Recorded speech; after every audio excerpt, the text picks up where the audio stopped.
Cameras rolling.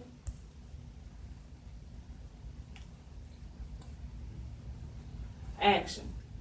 So man, we left off the how do we get the brothers out there that's legitimate businessmen killing our neighborhood?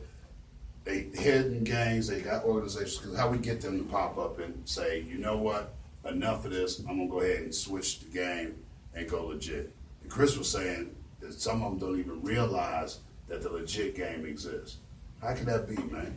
I mean, they might realize it, but they don't want to realize it. You know what I'm saying? They don't want to try it. They think it's a failure because it's not as fast dollars. But they don't understand you can make way more money being legitimized than just on the street corner. So I guess you have to teach them about entrepreneur.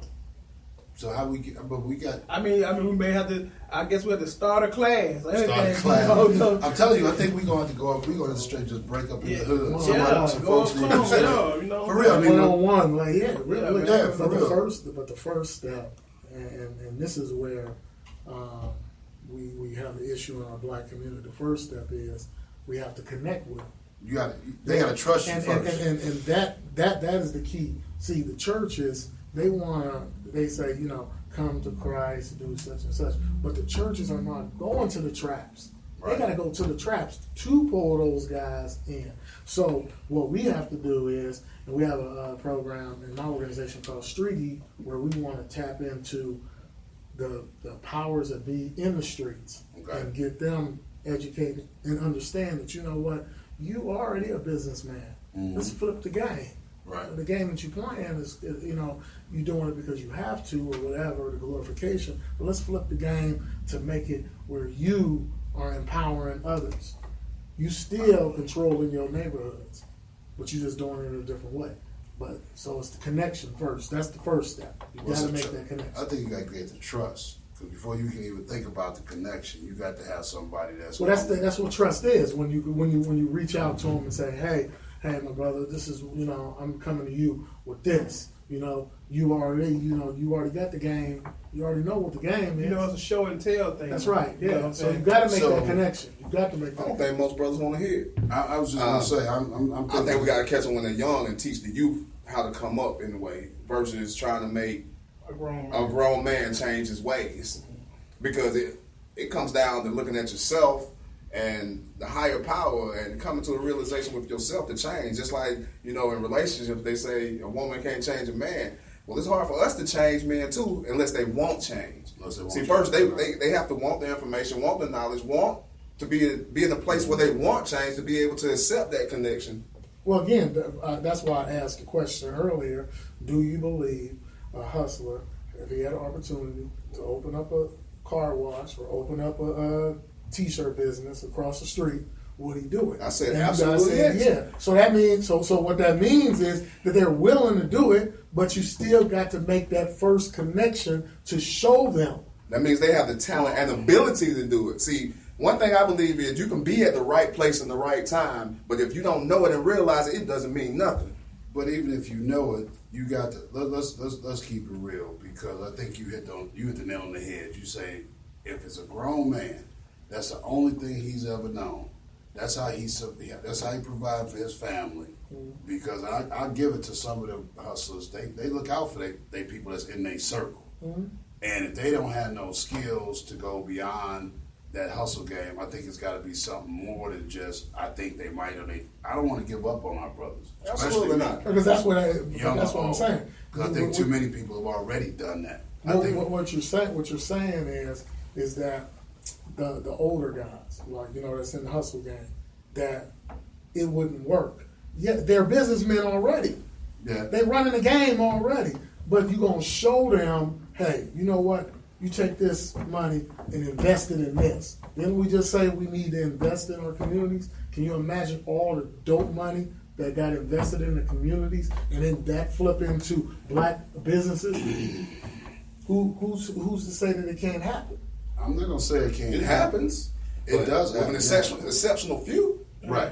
And I think the thing is, first of all, we can't go in bumping our gums. We got to go in with show and tell, like I said. We got to listen. And so when I say we got to connect, it ain't about going in and telling them. And as a speaker, I ain't even trying to go up in there talking.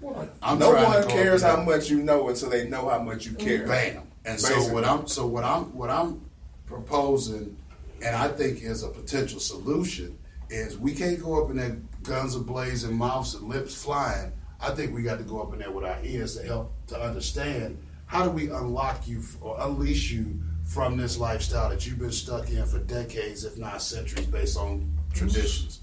That's I think one of the creative solutions. So I'm going to put my dollars that I don't bet. I'm going to put my dollars out there on we got to listen more than we talking, especially when you think, and don't get it twisted. Certainly we have to have a master plan that's going to not just be that one shot, okay, I'm going to holler at him, because I'm probably going to tell you get the hell about my neighborhood, first of all. Just like a couple of weeks ago, Brother Pastor Jamal tried to go down and be more. I don't know what the hell he was thinking about going down there by himself. And I don't necessarily condone what that Brother PFK did, because Brother Pastor Jamal been actually trying to insert himself in the hood. But he ain't got the credibility to go down to the hood. So you say a lot of these pastors, they got to go down to the trap. Come on, bro, you can't just go down to the trap with your cross on and think you about to get mad respect. Because, like I said earlier, they lack the respect. They don't respect them. They don't. I mean, they used to would respect the pastors and respect the elder people, but they don't respect them, period. So I believe we have to get a way to go. We're going to attack these people. You know what I'm saying? We got to go to them in a way that they can feel comfortable. You know what I'm saying? So that's we have to figure out what we can do then. At that point, then we can go to them and try to make a change. Because I know this one partner that I met a couple of weeks, I won't say my partner, but I know this brother I met a couple of weeks ago, young brother. And he's a record artist, but he's a Christian hip hop artist. And what he does is he has these different events where he literally draws the people to him. He flossed out. He got his car sitting up on 22s. But I literally watched this brother pray for a suffering addict. And bruh, I believe in my heart that young lady actually ended up going to treatment. Now we talk about our brothers, but it's going to take moves like radical moves like that. It can't be about, okay, let's just talk them till they blue in the face. Yeah. You know, just and suggesting, well, hey brother, you know you can go over here and make a whole bunch of money in this business. They in that show and tell, like you said. But it's got to happen because they ain't gonna listen. Like you Quill was bumping on. You know, until they know that you care and you are coming at them from a genuine place, they ain't even gonna give you time of the day. Especially with today, I think there's a big generational gap, divide between old and young, even between Yep. us and older people. And Mm-hmm. you know, because I just see like, especially like the old school preachers that we encounter a lot. Sometimes we have different views because they're from a time where things were different. We're from a different time, and then the younger generation, younger than us, is from a different Totally time. different. So we have to find a way to break down these generational divides and bring our people together between the ages. So money is usually a driver. Absolutely. Money's usually a driver. So let's keep it real, especially in the black community. Although we don't keep none of it, we showed up. We all are chasing it, and I think that's part of the problem is we chasing money instead of chasing something that we can really hold on to, pass down to our generations. Yeah. You know, like Chris was talking about, your dad instilled in you, you know, the whole entrepreneurial spirit. I can't say that I was necessarily reared with that. You know, I saw my dad get his grind on, but he never really sat me down and was like, yo, check this move. This is what you know I need to consider doing. And I'm sure a lot of, you know, the brothers that we talking about that's hustling out there, and some sisters. Now, there's some sisters out there getting their grind on. Oh, definitely. You know? So I think we're looking at some that are capable, but how do we connect? How do we actually get them to say, maybe, just maybe, without the catastrophe? Because I know for myself, I'll put me out there. While I had a decent job and was lost as hell as far as who I was, what my real purpose was, it took me crashing and losing everything, like Kua was saying, before I really tried to figure out, okay, is it possibly something different I could be doing? Is this really what I need to be doing? So that's also something we got to think about, because you got, especially if we talking and putting our focus on the males. Ego ain't something easy to turn around, bro. Regardless of the generations, I agree with you. It's we dealing with three distinctly different, you know, attitudes. I mean, these millennials, they on a whole different Oh, wow. tip. They ain't even about spirituality. The mass of them. So you can't come at them with Jesus because they ain't feeling that. I agree. Let's be real. In the world where we need to communicate, there's a communication barrier also. Well, here's one thing, because a couple of weeks ago, y'all might have remembered, I did a youngsters versus oldsters. Whew, bruh. And we needed one of them every week, because what came out of that was we had some young people in the room, we had some old people in the room, and we said, okay, it's going to be a safe haven. Ain't no punishment, no repercussion, none of that. We just go straight chop it up and see if we can figure out why the young people ain't feeling the old people. And it was actually really shocking because almost to a person, the young people were saying they didn't feel like they were heard. They were being heard. And there was this one young lady, this mom of like 3 kids, said, well, I don't know why they don't want to talk to me. And we had to let her know, it's like, they don't want to talk to us.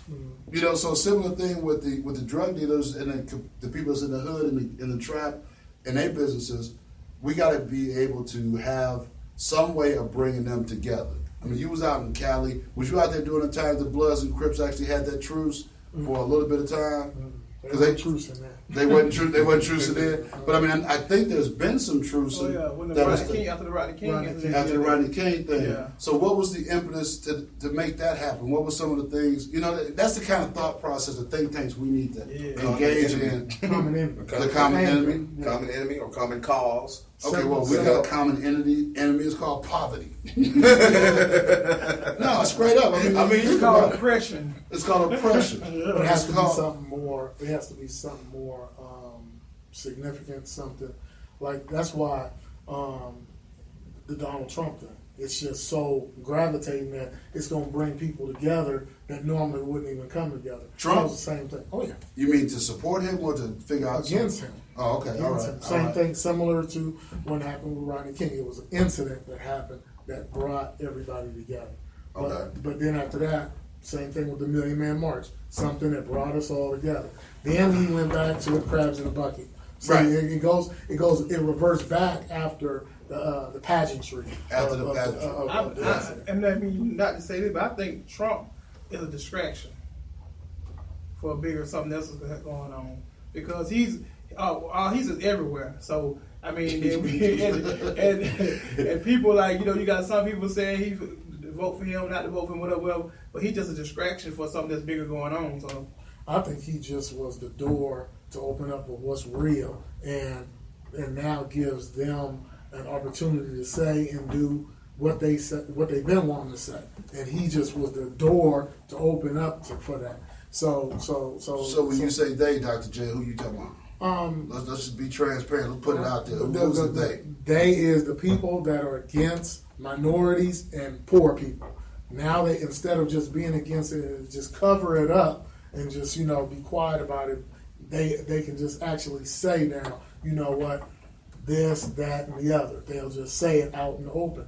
But the majority of his followers are those that are not of means.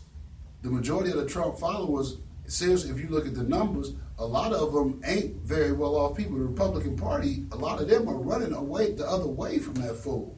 Excuse my French, but I mean, I ain't really picking and choosing. Majority of those people that are for him don't like you.